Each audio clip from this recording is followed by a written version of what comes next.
يسعدني أن أقدم لكم اليوم قامة نسائية راقية جمعت بين رصانة الفكر وجمال الإبداع الأستاذة فاطمة الزهراء فرح، وهي فاعلة جمعوية ورئيسة جمعية صالون فرح الأندلسي للأدب والطرب، وصاحبة أرقى وأبرز صالون شعري في المغرب حسب ذوقي الخاص.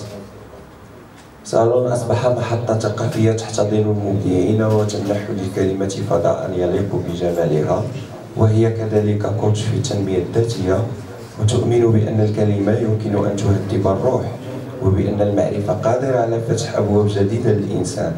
والأستاذة فاطمة الزهراء فرح هي شاعرة تضيء الكلمات بصدق أحاسيسها، وهي صاحبة ديوان يا سيدي، كما أنها فنانة تشكيلية شاركت في عدة معارض وتركت بصمتها على اللوحة كما تركتها على القصيدة. إضافة إلى ذلك فهي إعلامية تهتم بالموسيقى، خاصة الطرب الأندلسي والموشحات، ترعاهما بحب وتقدمها بروح العاشقة للفن الأصيل. نرحب بها اليوم معنا، وهي تجمع كل هذه العوالم في حضور واحد، حضور يليق بزخم الشعر ورونق الفن. أهلا وسهلا بالأستاذة فاطمة الزهراء.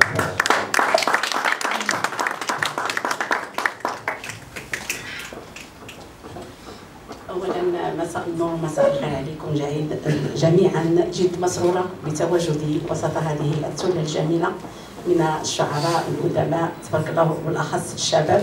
اسمحوا لي ما وجدت شي كلمه، سارتجل فقط تنشكر ياسين الجناني على هذه على هذه المبادره الطيبه، وعلى هذا الاصرار القوي في انجاح هذه التظاهره. برغم ضيق الوقت وبرغم الصعوبات اللي تلقاها، الا انه تحدى وقال ضروري يكون هذا اللقاء.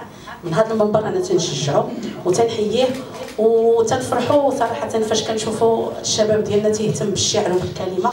اذا حنا دائما تنشجعوا الشباب اللي يهتم بالادب وبالشعر، وتنحاولوا ما امكن من المنابر ديالنا سواء من الصالون ولا من الجمعيات اننا نعمل على صقل الذوق، من خلال الانشطه اللي تنديروا في الجمعيات، خصوصا كاين هنايا رؤساء ديال الجمعيات، اننا دائما الابواب ديالنا مفتوحه لهذا الشباب، وتنفتخروا وتنعتزوا ان الوطن ديالنا الحبيب تيضم هذا التنوع. انتم تعرفون المغرب ما شاء الله غني من حيث التنوع، قوه كل بلاد كتلقى فيها 3 ولا 4 ديال الالوان سواء شعريه ولا فنيه.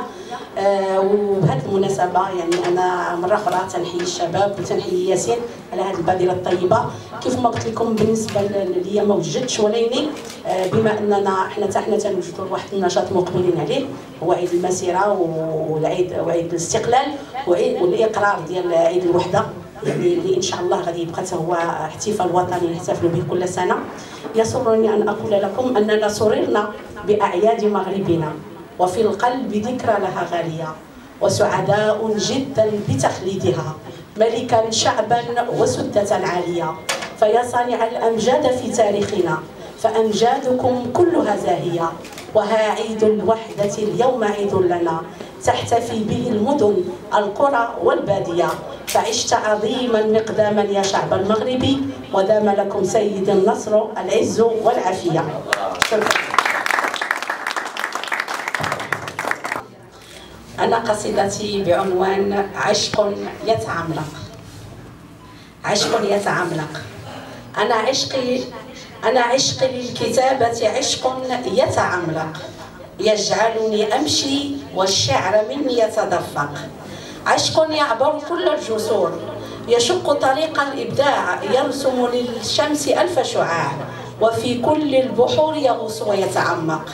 يعبر بدلال وإلى عرش الخيال يشد الرحال، يكتب كلاما منمقا معتقا، وفي سماء الإبداع يرقى ويتألق. عشقي للحروف، عشقي للحروف قمة في الشموخ، يتحدى كل الظروف ويفتح لي الباب المغلق. من حرير الحنان يغزل رداء للمعاني، وبمداد الفخر يختار للعشاق أحلى الأسامي. عشقي أنا للتعبير عشق عميق، يكفيني ويغنيني عن الصديق والصديق.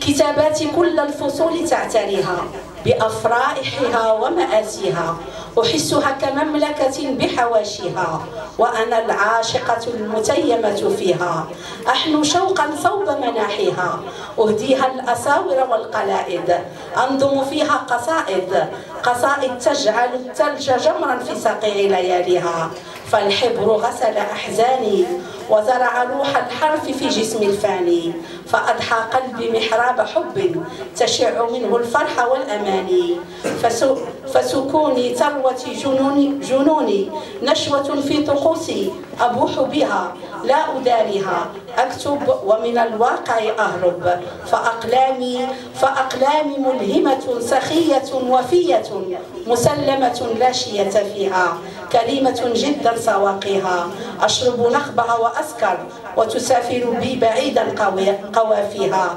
فأنظم صرحا من القصيد وأنام كالأميرة قريرة العين في أحضان معاليها. عشق الكتابة، العشق الحرف، يعني هنا الانسان فاش كيكتب كيكون في واحد العالم ثاني وتيعبر وتيكتشف ان الحرف يعني هو المنقذ ديالو، يعني من الوحده ومن حتى من بعض الخطرات خاطر الاصدقاء وتيعبر به. شكرا مره اخرى ياسين المشاغب، يعني كان لنا الشرف اننا تعرفنا على هذه الوجوه النيره، وان شاء الله مزيدا من الشغف الجميل. يلا تبارك الله عليك.